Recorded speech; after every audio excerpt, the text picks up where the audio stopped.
أصحاب المعالي والسعادة حضرات المندوبين الموقرين أعلن انعقاد مائدة المستمعين.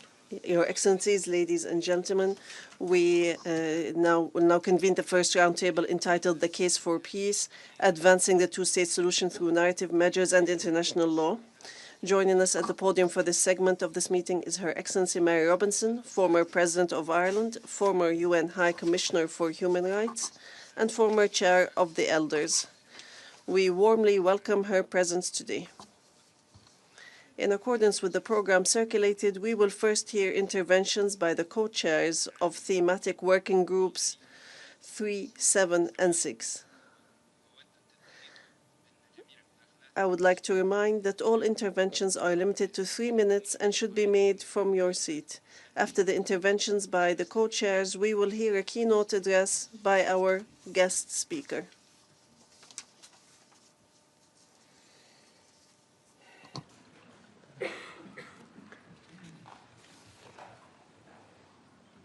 أدعو الآن ممثلة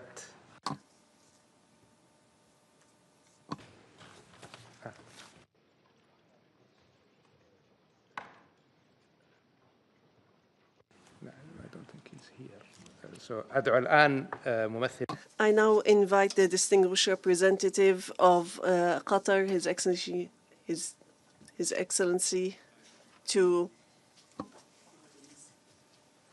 deliver his remarks for Working Group 3. شكرا سمو الأمير.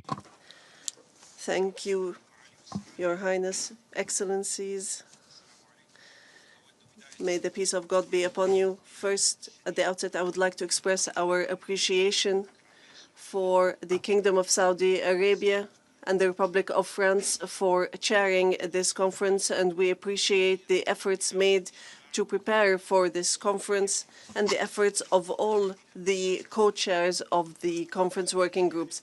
Since the announcement of this conference, we have sought to support and actively play a role in this conference, and we chaired with Mexico and Canada the working group related to the case for peace. And this is an important topic for Qatar, where we have worked on justice, inclusivity, and peace, and establishing peace through dialogue and peaceful coexistence, and supporting development and education and the role of youth. The active participation of Working Group 3 in the conference came through the co-chairs, Qatar, Mexico, and Canada, making efforts over the last weeks to engage in a consultative process with stakeholders from member states and international organizations and non-governmental organizations by first developing a concept note on the narratives of peace and proposed questions to guide the discussion. We received written contributions from stakeholders in addition to oral contributions through the meetings that were held by the working group at the UN HQ last month. Based on this, we presented to the co-chairs of the conference a summary of what the specific proposals and projects that we agreed to. I would like to highlight a number of elements that were included in the deliberations of Working Group 3. First, it is clear that there is a consensus that peace narratives should be within a framework that is related to international law, human rights, and international resolutions, and that lasting peace can be established through a two-state solution, which includes the establishment of an independent Palestinian state on the borders of 1967 with East Jerusalem as its capital. Second, it was emphasized that there is a need to deal with the root causes of the conflict, in addition to recognizing the humanitarian suffering. It was also emphasized that the occupation cannot ensure security. One of the fundamental topics addressed by the working group is the need to build trust through mutual respect, coexistence, and humanitarian issues by focusing on these topics. Fourth, it was emphasized that measures should be taken against hate speech and incitement to violence. This needs to be dealt with. Fifth, some of the topics that were included was the importance of protecting independent media and journalists and the need to combat disinformation. Sixth, the role of education was highlighted as essential for promoting peace. Seventh, it was noted that there is a need to engage active actors, specifically women and youth, and to have platforms and programs for dialogue between both parties. Eight, it was also included that we must benefit from previous successful experiences to promote peace. The essential role of civil society was also highlighted. In closing, we hope that the consultation meetings of the working group will lead the conference to take outcomes that will make sure that the international community will undertake its responsibilities regarding the Palestinian state to take future steps, and that this will be a basis for the work in the future, and that there needs to be an active follow-up for proposals and initiatives. We also look forward to have this conference participate in the establishment of an independent Palestinian state that is a sovereign, geographically contiguous, with sovereignty on the borders of 1967, with East Jerusalem as its capital, that has international recognition and the UN membership that it deserves. Thank you.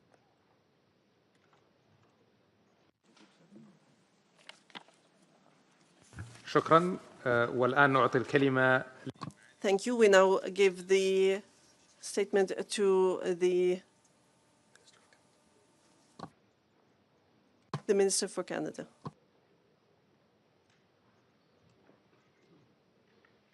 Excellencies, delegates, distinguished guests, I would like to begin by thanking France and the Kingdom of Saudi Arabia for bringing us together at this critical moment.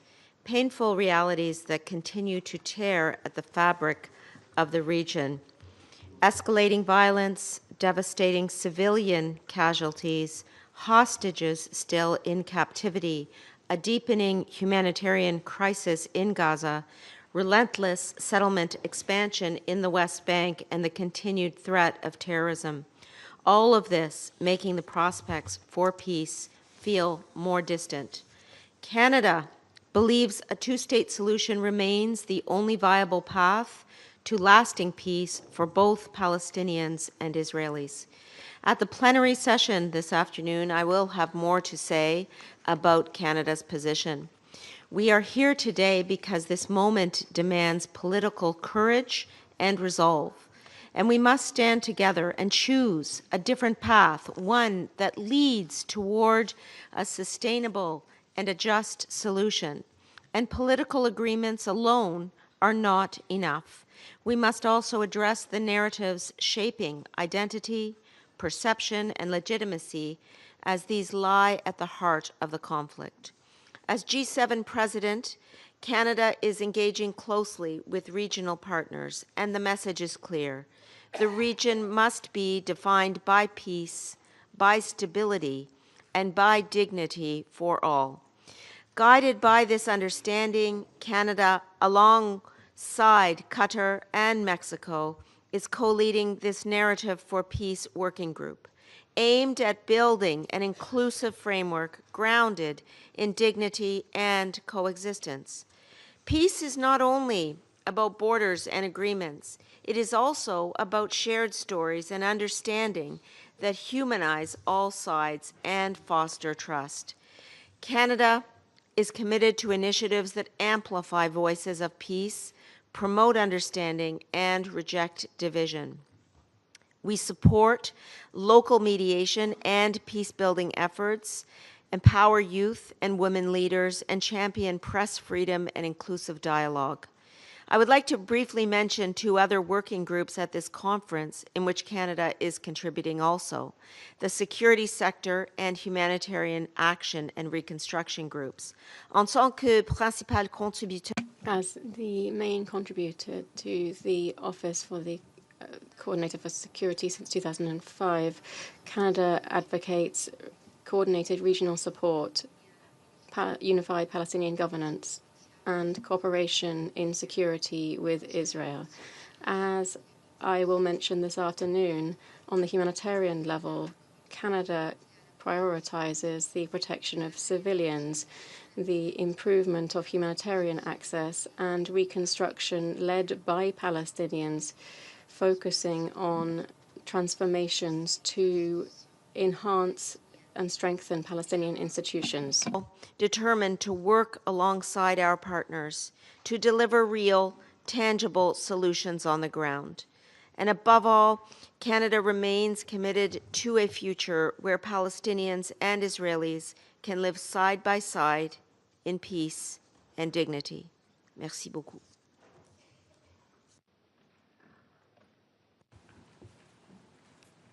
أشكر معالي وزيرة خارجية كندا وأعطي الكلمة.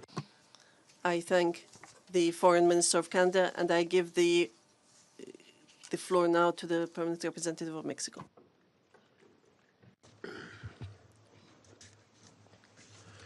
Señores copresidentes, Co-chairs, distinguished colleagues, Mexico expresses its deep appreciation to Qatar and Canada for their steadfast commitment to our working group that is tasked with exploring potential peace narratives that may contribute to the implementation of the two-state solution.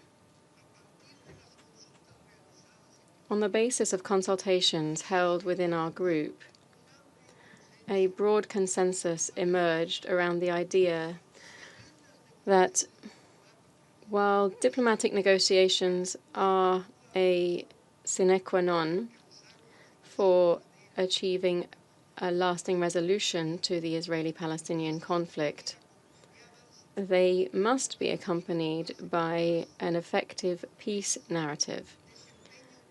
Such a narrative, at the same time, should play a key role in shaping public discourse and influencing the way in which future generations are educated.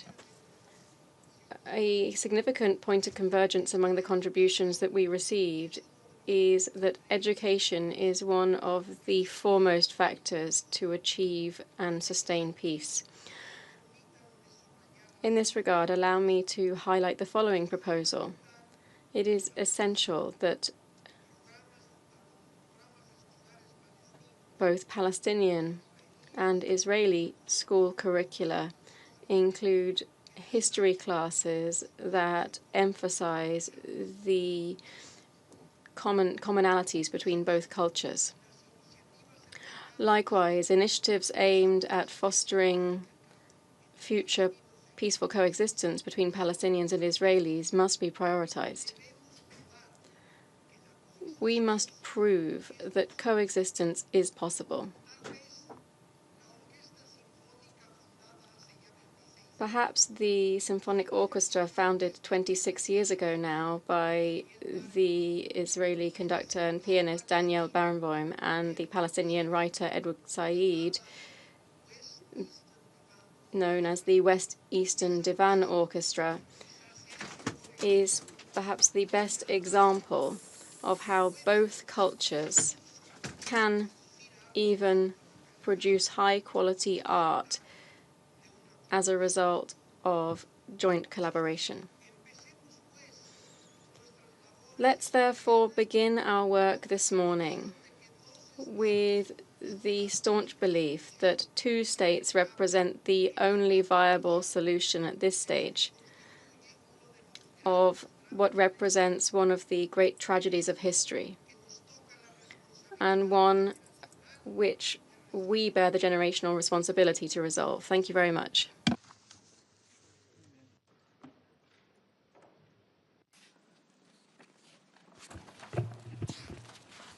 شكرا سعادتكم. Thank you, Your Excellency. I now invite the Foreign Minister of Brazil, الرئيس المشارك لمجموعة العمل السابعة, the co-chair of Working Group 7, to deliver his remarks.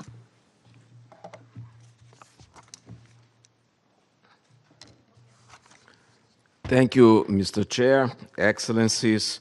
Brazil co-chaired with Senegal Roundtable 7 on promoting respect for international law.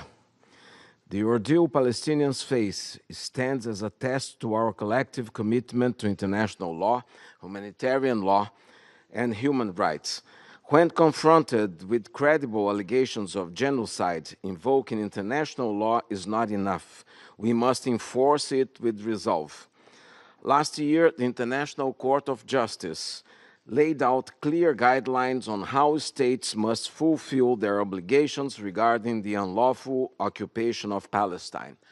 They include not recognizing the unlawful situation created by Israel's presence in the occupied Palestinian territory, including East Jerusalem, differentiating in all dealings with Israel between its territory and the occupied Palestinian territory, refraining from any action that may aid or contribute to maintaining occupation, and ensuring respect for the Palestinian people's right to self-determination and the Fourth Geneva Convention.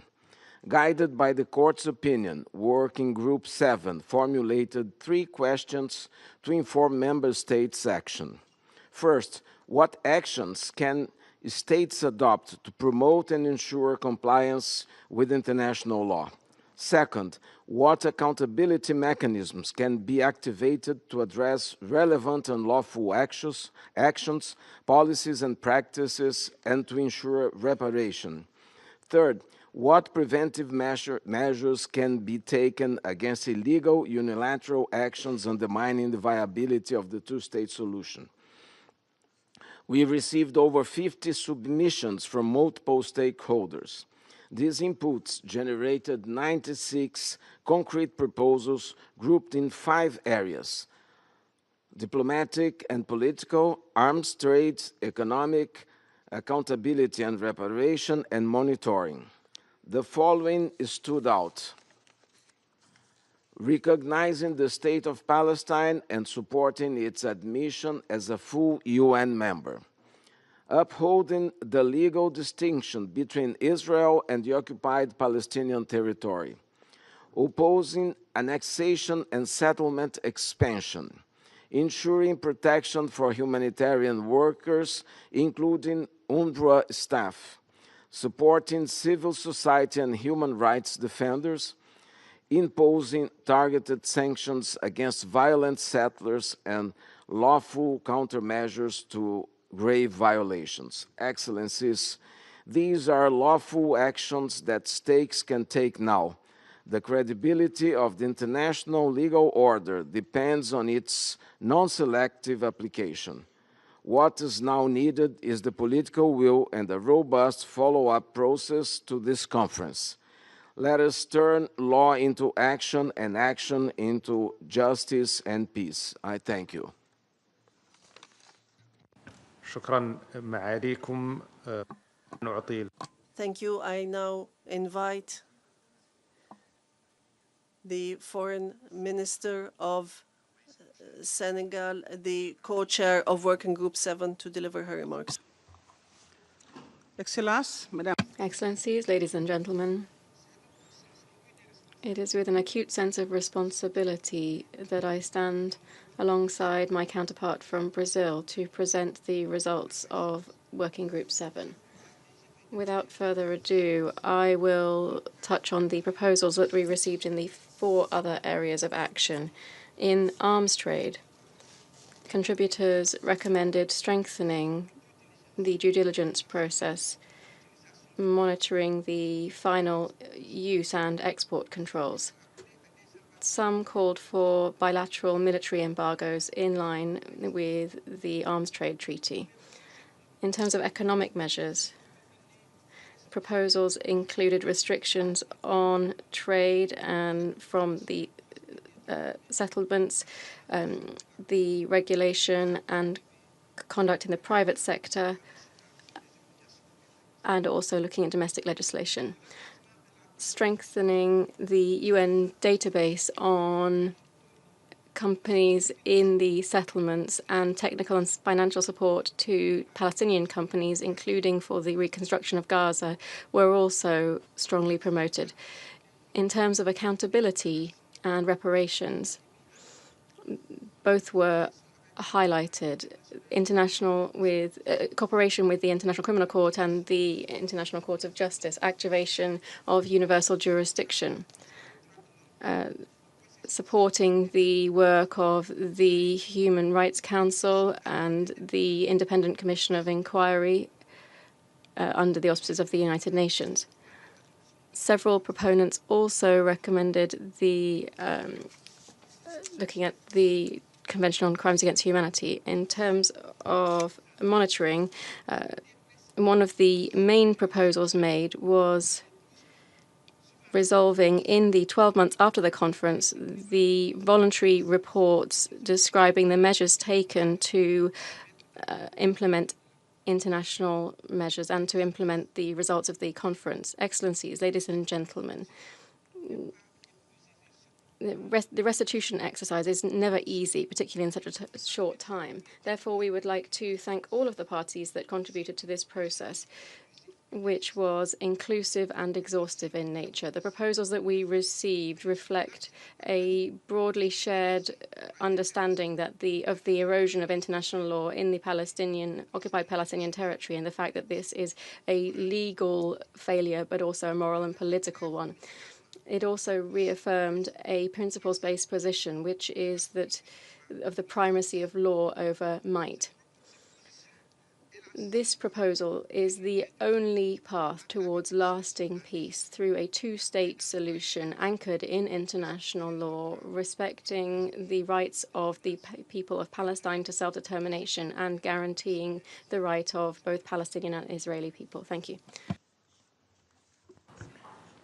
أشكر معالي وزيرة خارجية السنغال.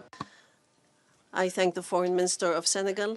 I now invite the Deputy Foreign Minister of the Republic of Turkey, the co-chair of Working Group 7, to deliver remarks of Working Group 6. Esteemed ministers of co-chairing and participating states, excellencies, dear colleagues, I would like to thank France and Saudi Arabia for co-chairing the conference and all stakeholders, including civil society organizations, for their valuable contributions to the work of Working Group 6. I would like to thank our Irish colleagues for their excellent cooperation and the hard work they put into our efforts to co-chair our working group. I wish also to take this opportunity to welcome the announcement of France to recognize the State of Palestine. We sincerely hope that many others will follow suit soon. Before sharing with you the priorities and recommendations that came out of the submissions in our working group, allow me to share with you some general observations regarding our deliberations. Firstly, we have seen the strong desire among the stakeholders to contribute to ending the decades-long suffering of the Palestinian people. Contributions received highlighted the areas where concrete action is needed to realize this vision. There were submissions rightfully proposing programs to help build capacity in the Palestinian Authority. Yet, empowering the State of Palestine calls for addressing the urgent question of how to end the Israeli occupation. Therefore, the root cause is still there. During our deliberations, it was a recurring view that the continued occupation is the main obstacle on the way to Palestinian statehood. While the annexation of Palestinian territories by Israel is looming, as called for by the Israeli parliament on July 23rd, our tools should be proportionally strong and effective. Some stakeholders made submissions proposing the establishment of mechanisms to enforce international law and international humanitarian law. We also observed that the addition to the dire humanitarian situation in Gaza, illegal settlements, confiscation of land, house demolitions by Israel in the West Bank, including East Jerusalem, also call for urgent action. Some stakeholders emphasized that measures, including sanctions, should be imposed against settlers in the occupied Palestinian territory. Israel may also be subjected to coercive measures as it is the enabler of the illegal settlements. The acts of Israel to displace, dislocate, and expel Palestinian people from their homeland should be prevented without any delay. We cannot envisage the state of Palestine without the Palestinian nation. The core priorities that came out of the submissions can be listed as follows. First, implementation of the two-state solution. Second, recognition of the State of Palestine and the admission of the State of Palestine as a full member in the UN. Third, humanitarian and reconstruction efforts in Gaza. Fourth, institutional development. Fifth, halting settlement expansion and forced displacement. Six, accountability and the rule of law. 7, civil society engagement. 8, security guarantees for both people. The submissions send a clear message. The international community must act urgently and decisively to preserve the two-state vision, to uphold legal and humanitarian principles, and to move beyond expressions concerned to activating mechanisms of accountability. Thank you. أشكر ممثل. I thank the representative of Turkey, and I now invite Her Excellency Emmer Higgins, Minister of State at the Department of Public Expenditure, Infrastructure, Public Service Reform and Digitalization of Ireland and co-chair of Working Group 6. I would like to begin at the outset by thanking France and Saudi Arabia for all of their work to date, and to all of the co-chairs and their teams for all of their work, including our own team in Ireland. I'd also like to thank Minister Yilmaz and express my appreciation to Turkey for their excellent cooperation. I'm delighted that former President of Ireland, Mary Robinson, is here with us today, and I thank her for her decades of dedication to the protection of human rights.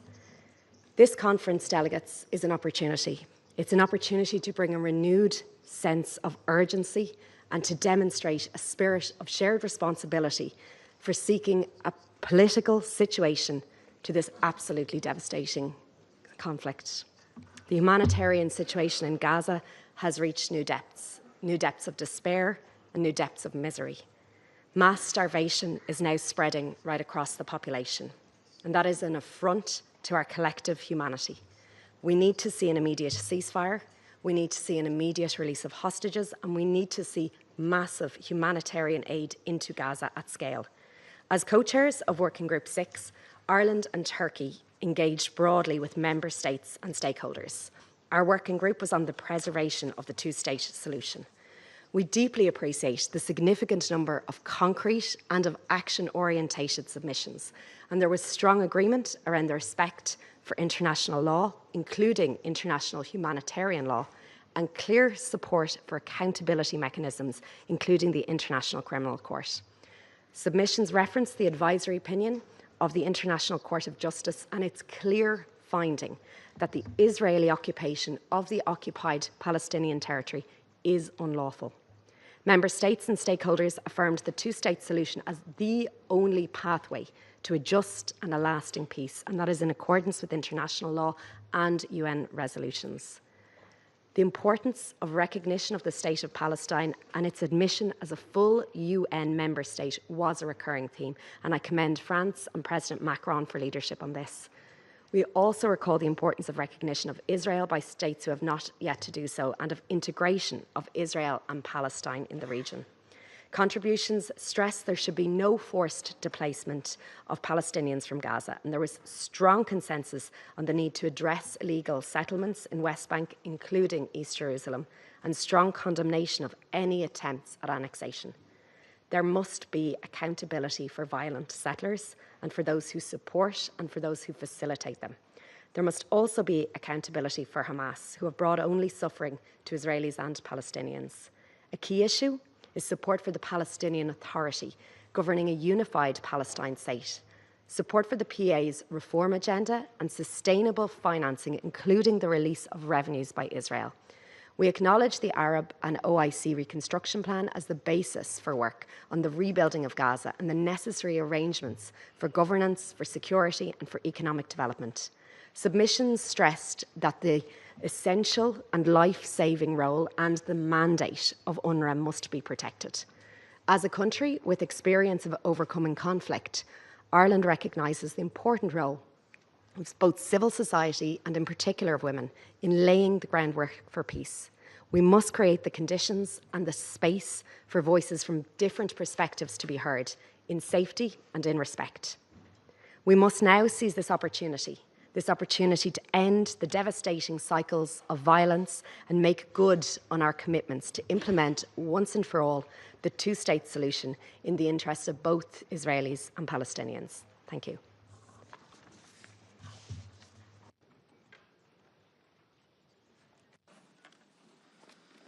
I thank the representative of Ireland.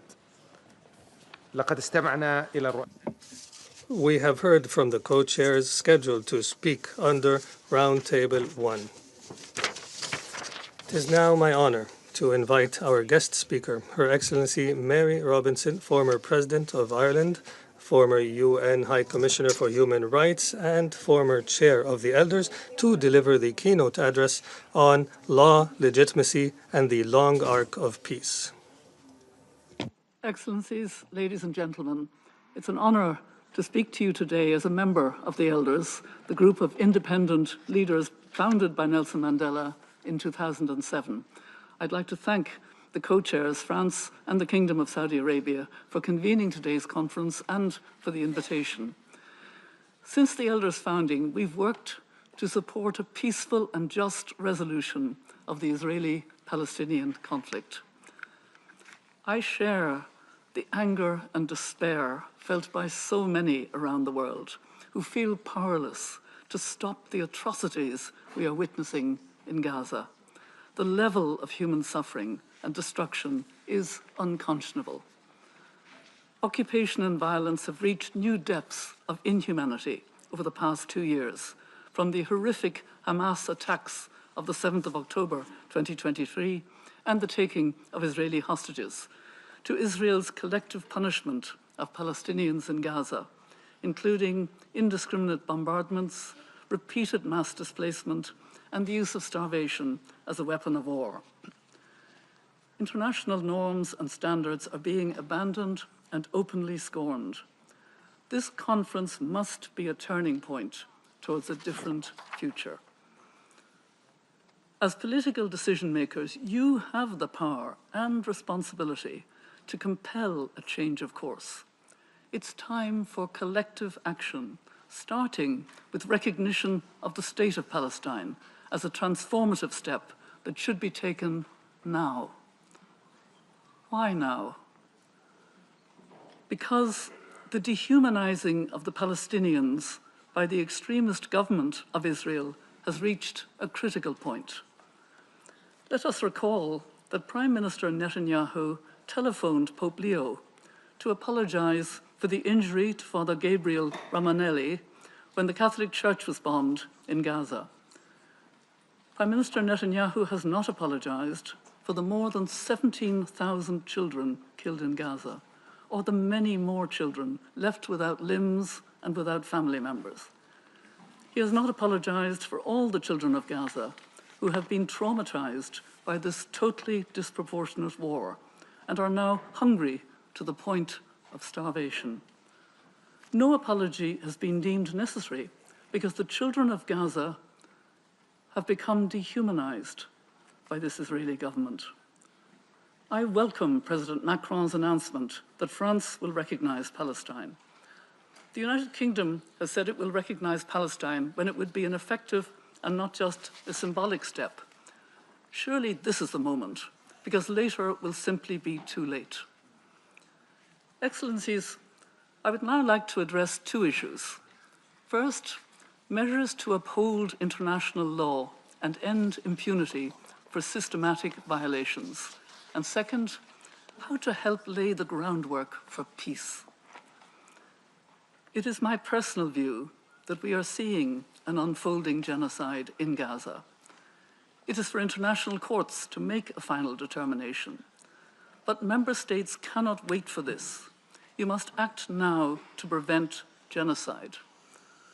I must say I'm particularly impressed by the recommendations put forward here this morning by the co-chairs of working groups 7 and 6. In its advisory opinion, the International Court of Justice has found that Israel's policies and actions in the West Bank constitute annexation and breach of its international obligations on racial segregation and apartheid. For those of us who believe in international law and the United Nations Charter, the stark truth is that the government of Israel has not been held accountable for its violations in Gaza and across the occupied Palestinian territory.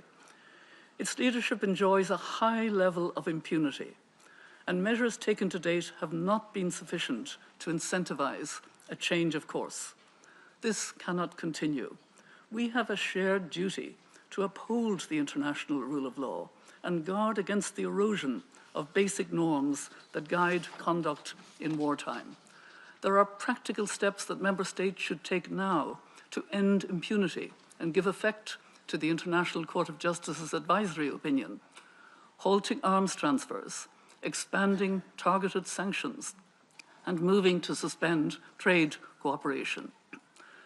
There must be an immediate halt to arms transfers and any military, security, or other form of cooperation which assists in maintaining Israel's unlawful presence and actions in the occupied Palestinian territory. The International Court of Justice advisory opinion clarified that Israel's security concerns do not justify its illegal presence in the West Bank and Gaza, or the annexation of territory. Self-defense cannot be invoked as justification for supplying arms when the use of force is unlawful or there is an overwhelming evidence of atrocity crimes. Ensuring the security of Israelis is central to finding a lasting solution, but this cannot be achieved when arms are used to perpetuate an unlawful occupation and atrocity crimes are fueling grievances on a colossal scale. Of course, there must also be accountability for systematic violations of international law by Hamas and other Palestinian armed groups, including the continued holding of Israeli hostages.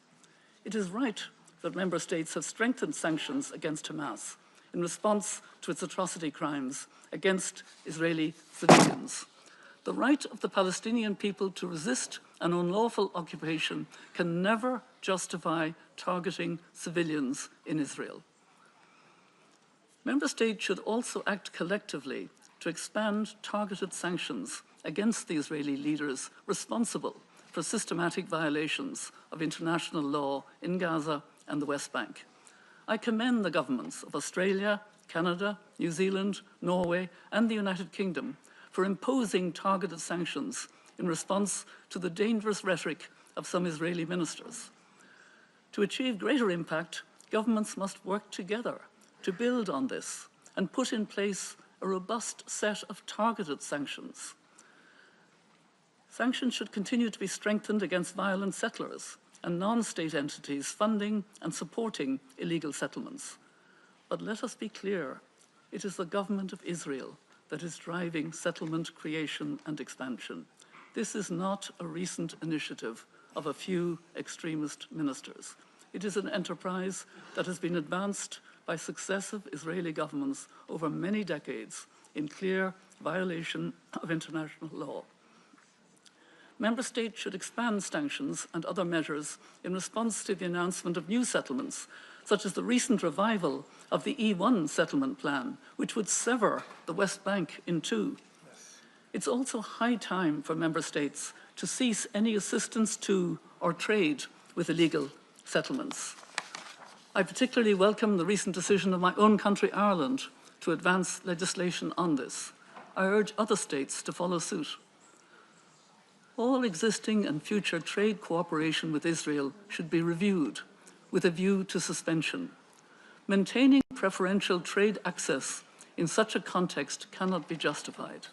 It is deeply disappointing that European Union members have still taken no collective concrete action in response to Israel's persistent violations of Article 2 of the EU-Israel Association Agreement. Excellencies, measures to end Israel's impunity, including the ICC arrest warrants, which should be enforced, are not anti-Semitic. They are a necessary response to actions of the government of Israel, which are opposed by many sections of Israeli society. the elders stand in solidarity with the growing number of Israelis who both want the hostages to be released by Hamas and the humanitarian crisis and war in Gaza to end. We are seeing acts of extraordinary courage from Israelis and Palestinians who have suffered deep trauma and loss, but who are challenging extremist narratives within their own societies, recognizing the humanity in each other, and working to forge a common vision of a shared future.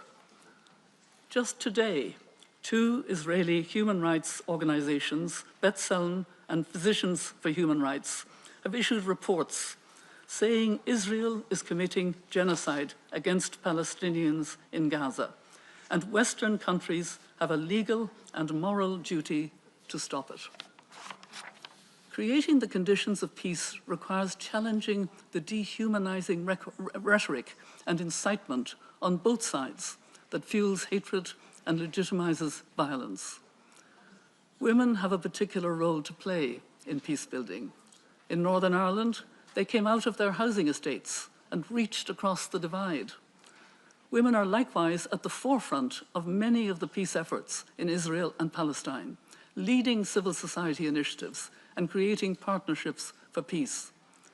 At the political level, the Arab OIC plan for Gaza's reconstruction and recovery offers a pathway that can pave the way for a fully sovereign, unified Palestinian state, with an end to occupation and all forms of violence against civilians as part of a sustainable 2-state solution.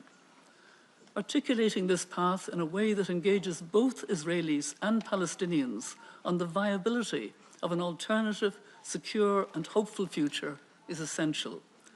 The arc of peace is indeed long in this region, but with collective action to apply international law, it bends towards justice. Thank you.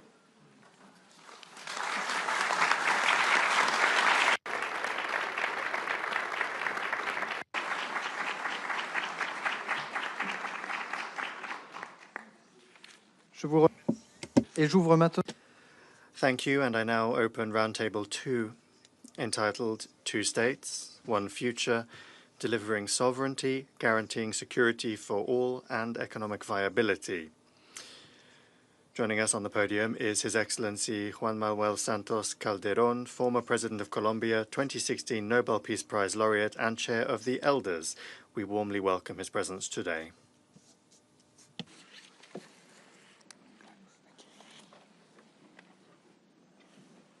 We will first hear interventions by the co-chairs of thematic working groups 1, 4, and 2.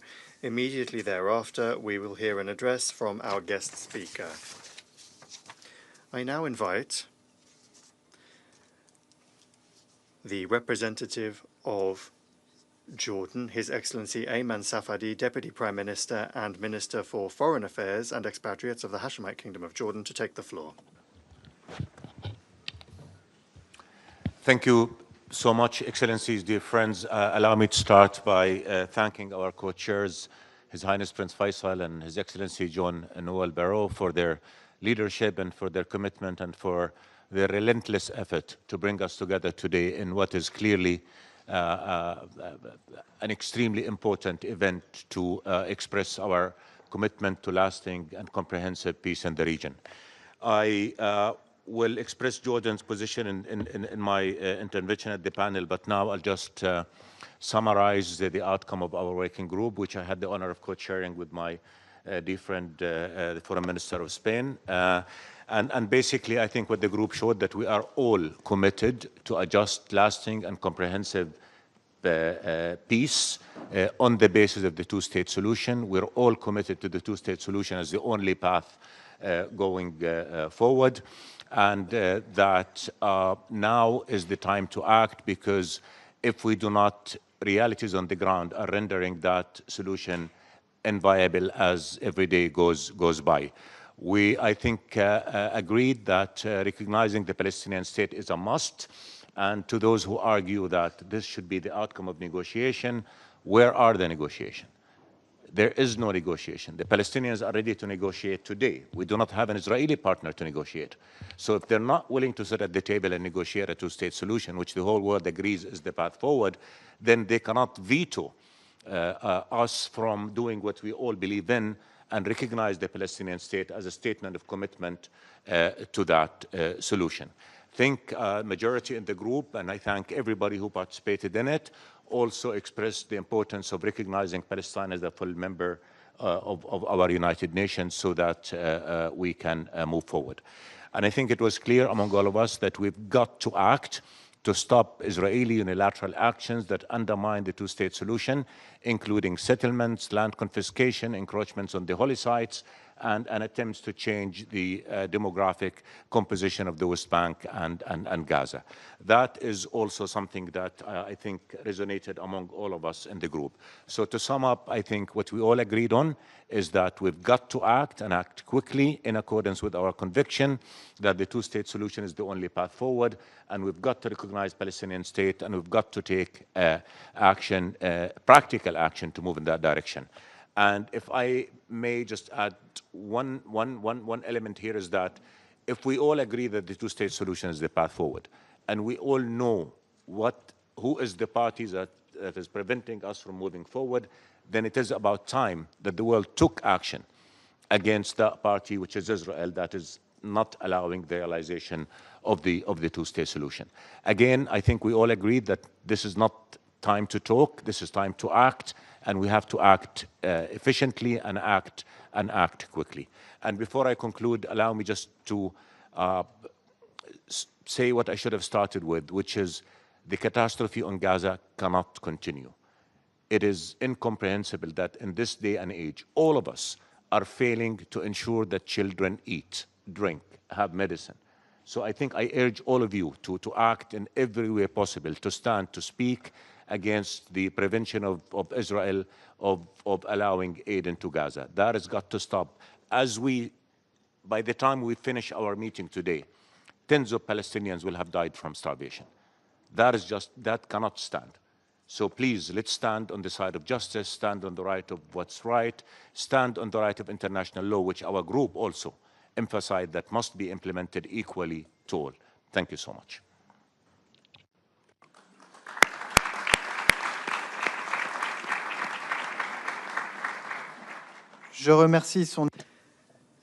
I thank His Excellency Ayman Safadi, and I now invite the representative of Spain, His Excellency José Manuel Álvarez Bueno, Minister for Foreign Affairs, European Union and Cooperation of Spain, co-chair of Working Group 1, to take the floor. Thank you very much. I commend Prince Faisal and Jean-Noël Varro for the work that they are doing. And of course, my good friend Ayman Safadi that has co-chaired this group. I will continue in Spanish. Hoy seguimos. Today we continue to make progress on what is the only possible path towards peace in the region, and so that we don't have a repetition of this cycle of violence that we are currently witnessing, which is the worst one in the longest-standing conflict that the United Nations has on its agenda. And I'd like to recall that the first peace mission in the history of this organization was in Palestine, and we're still here in a situation that is more serious than ever. Right now we have tens of thousands of people dead, more than 100,000 people wounded, and we have to work for the implementation of the two-state solution, which is the only way to work for lasting peace in the Middle East. The working group that I co-chaired with Minister Safadi made it clear that we cannot go back to the status quo before the 7th of October. We need to flesh out the two-state solution. That is the only possible path and the objective of this conference. At the same time, there is broad agreement that we must make progress on establishing the statehood of Palestine, beginning with recognition of the state of Palestine, as 149 UN member states have already done, and also to work for its admission as a fully fledged member of this organization. It is also essential that the full normalization of relations of everyone with Israel and its full integration into the region be reaffirmed. The conclusions of the group also recall that the Palestinian Authority is the only legitimate actor to ensure the future governance of the Gaza Strip. The Palestinian Authority is our partner for peace, and we have to lay the groundwork for a realistic, viable Palestinian state with Gaza and the West Bank under a single national Palestinian Authority with territorial contiguity connected through a land corridor with access to the sea and a port in Gaza and with its capital in East Jerusalem. And in the face of the unbearable humanitarian catastrophe generated by Israel's military offensive, which has been going on for 20 months now, we clearly demand the mass unhindered entry of humanitarian assistance, its distribution in accordance with humanitarian principles and via key humanitarian actors, first and foremost the United Nations and its agencies, and in particular UNRWA. And lastly, we recognize the need to comply with international law and international humanitarian law, with resolutions of the United Nations Security Council, with the advisory opinion of the International Court of Justice of the 19th of July 2024, and we cannot accept unilateral decisions that obstruct the viability of this two-state solution. We cannot accept settler violence. We cannot accept forced displacement, successive waves of forced displacement. And if there is a violation of the legal framework that we ourselves have voted for and which is binding upon all of us and also on Israel, then the relevant responsibility should be pursued. Thank you very much.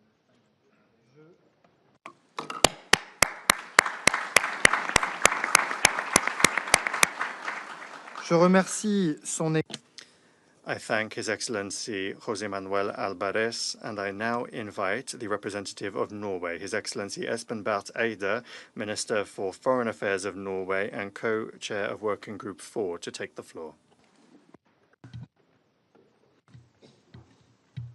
Thank you, dear Jean-Noël Barrot. Thank you also, His Highness Prince Faisal Al Farhan, for bringing us together here and for convening this important roundtable. And together this morning, we are focusing on the pillars of Palestinian statehood, the foundations for freedom and independence, a sovereign state, as Jordan and Spain just talked about, the security of Palestinians and Israelis alike, as we will hear more about afterwards, and now on the economic viability of the state. Working Group 4, which Norway has had the pleasure of leading together with our good friends from Japan, and thank you for the excellent cooperation, has been working on this theme. But all these issues, friends, are interlinked. Right now, and as laid out by Prime Minister Mustafa, there is an acute economic crisis in Palestine, threatening the very foundations of the state, the fabric of life, with the running of schools and hospitals and all public services, frankly, everything that has been built over the last 30 years. We need to stop this bleeding. Stop Israel from holding back clearance revenue transfers.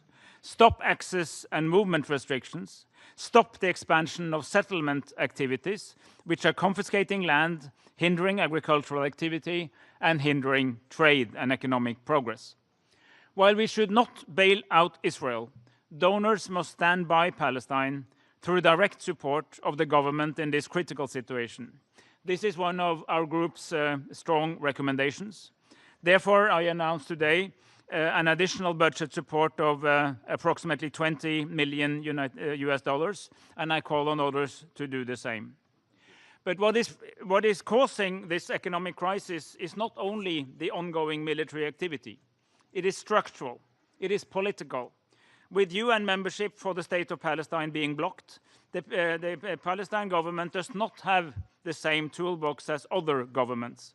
The working group therefore supports the full integration of Palestine into the international monetary and financial system, the unification of Palestinian territory under a single governance structure is also highlighted by the group, as it would have immediate positive economic implications. And of course, the working group is clear that economic initiatives or incentives can only complement, not replace, the political process. There is no such thing as an isolated economic peace. It has to be part of a broader solution.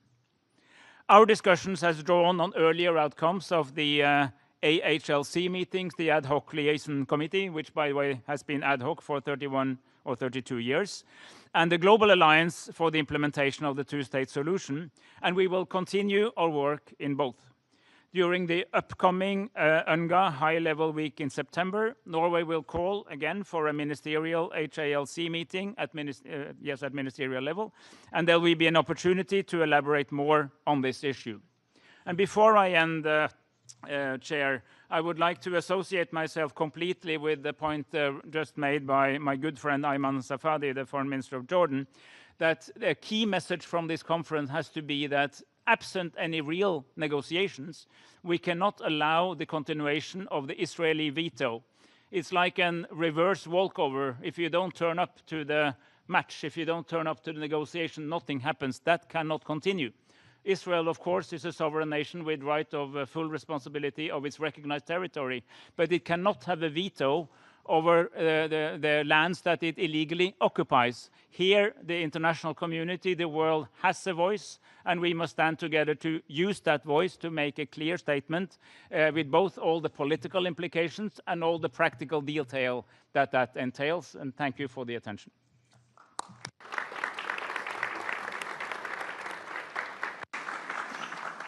Je remercie.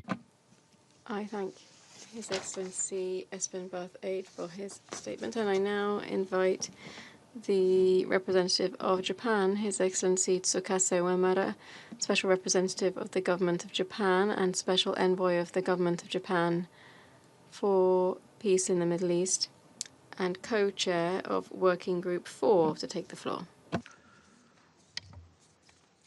Thank you. Thank you very much. First, we'd like to express our sincere gratitude to France and Saudi Arabia for leading this high-level conference. And also, we appreciate many meaningful contributions made by all member states and international organizations.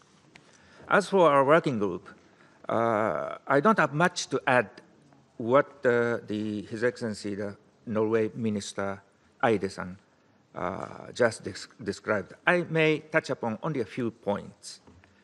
Our working group recognizes the importance of reforms led by the Palestinian Authority, and as well as how to strengthen the economic viability, macroeconomics, and fiscal foundations.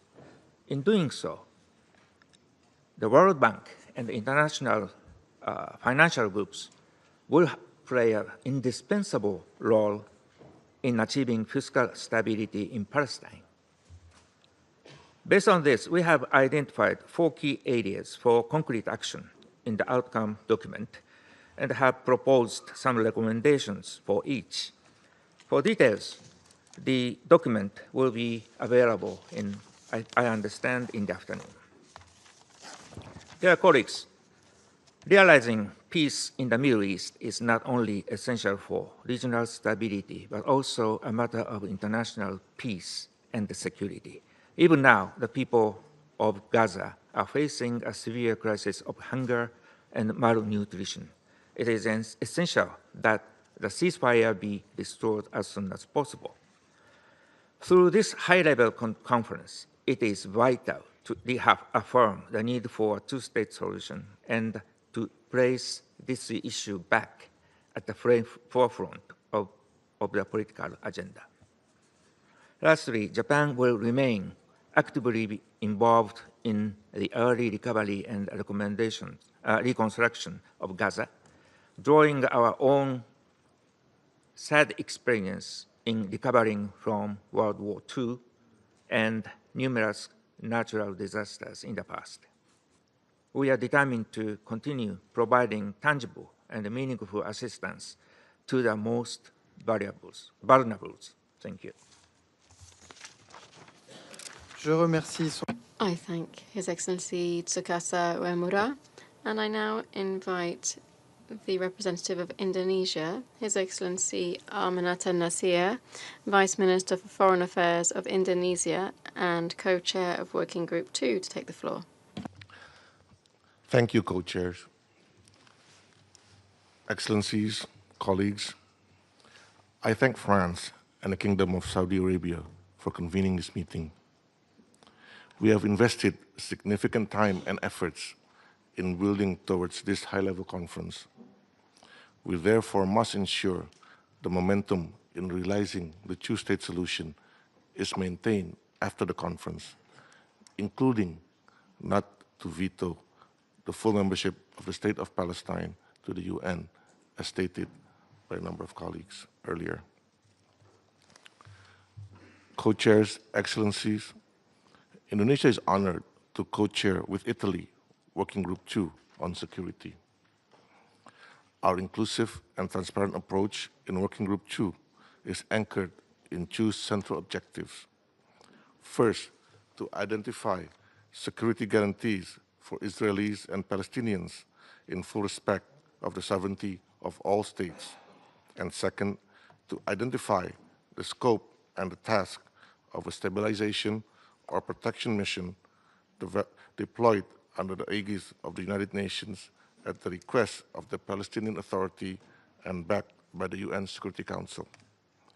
We have received 30 submissions from member states, international organizations, and stakeholders. Based on these inputs, Indonesia and Italy have identified 4 main topics. First, establishing credible and equal security guarantees for both parties through cessation of violence and recognition of equal rights to safety is important. This includes actions to support immediate and permanent ceasefire, a critical element for any actions to ensure the security of both peoples.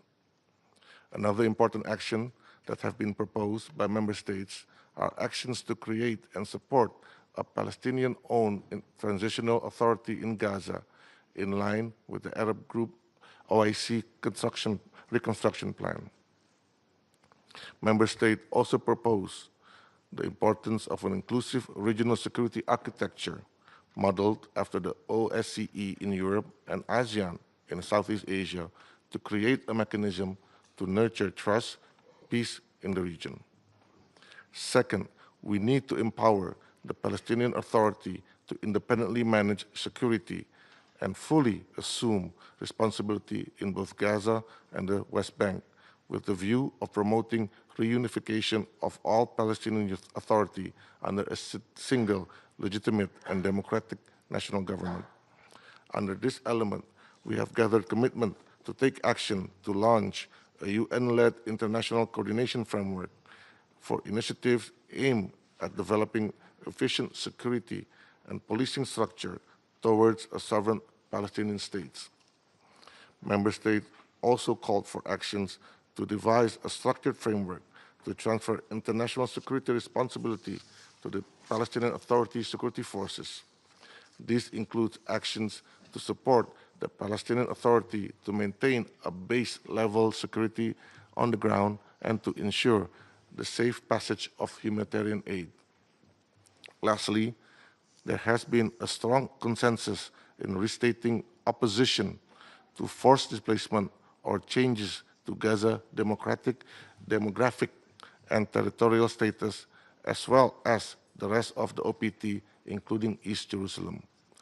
These actions are aimed to ensure a physical and normative space for the two-state solution to materialize. The 2 other elements will be presented by my fellow co-chairs from Italy.